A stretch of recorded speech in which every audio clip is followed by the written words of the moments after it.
Santosh, if I can bring you in and really address the larger question now, which is that do you really see a bankruptcy of ideas here when one talks about political campaigning? I mean, you're a person who's really a veteran of sorts, has seen a large number of political campaigns.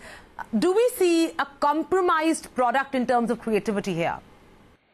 It's a good question. I mean, I think the bankruptcy of ideas, I think, begins with the parties themselves. And if you were to put yourself in the shoes of the ANC, in terms of delivering campaigns, you would find that the number of constraints that they have to work with are quite staggering.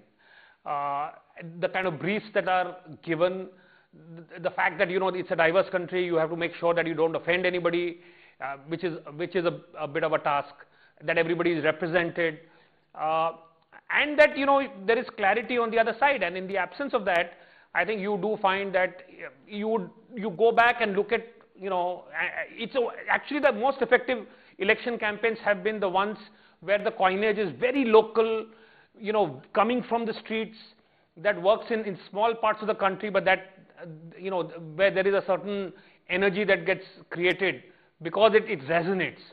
So, Pops, if I can get you in here, I mean, we heard Santosh talk about the fact that, agencies are really functioning within the constraints of, of delivering a political campaign.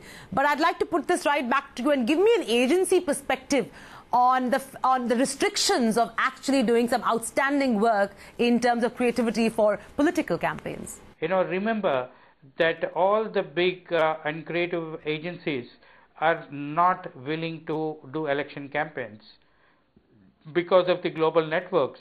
So that is actually making it much more limiting for even election, for the political parties to hire good agencies.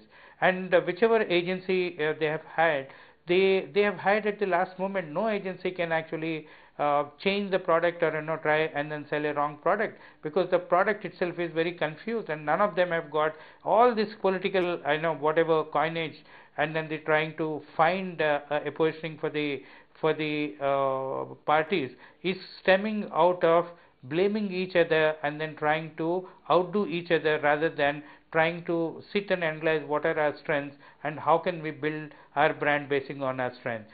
Well, on that note, thank you so much, gentlemen. This has truly been invigorating, and may the best party win. Thank you, which means the Congress will. Thank you.